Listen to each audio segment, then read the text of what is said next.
ہمارے معاشرے میں عموماً ان لوگوں کی طرف دیکھا جاتا ہے جن کے پاس دنیا کا مال، دنیا کا ساز و سامان، دنیا کی شہرت،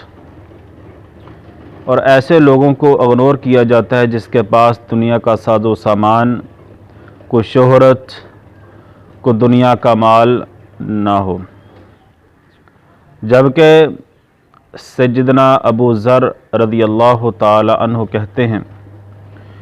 نبی کریم صلی اللہ علیہ وآلہ وسلم نے حکم دیا، دنیا کا مال، دنیا کا ساز و سامان، دنیا کی شہرت، دنیا کا جاہ و جلال جس کے پاس ہو اس کی طرف نہ دیکھو، بلکہ اس کی طرف دیکھو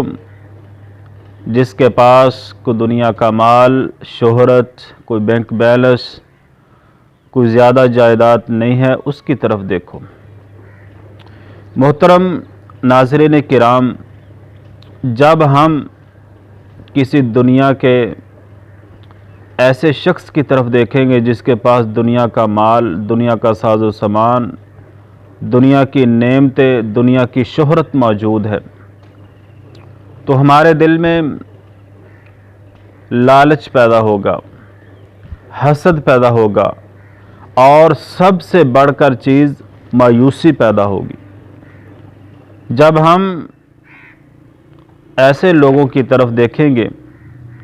جن کے پاس کوئی دنیا کا مال، دنیا کی شہرت، دنیا کا ساز و سامان، دنیا کا بینک بیلنس نہیں ہے،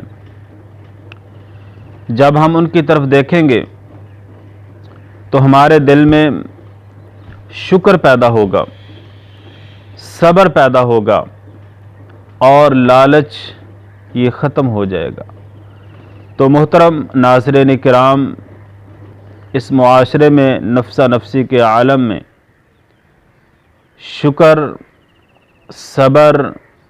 اس سے کام لیتے ہوئے اپنے سے کم تر کی طرف دیکھیں، نہ کہ اپنے سے جو بڑا ہے، جس کے پاس عالی شان محل ہے، کار ہے، بنگلہ ہے، اس کی طرف دیکھیں۔ نہیں، دیکھنا ہے تو نیچے دیکھنا ہے، اوپر نہیں دیکھنا۔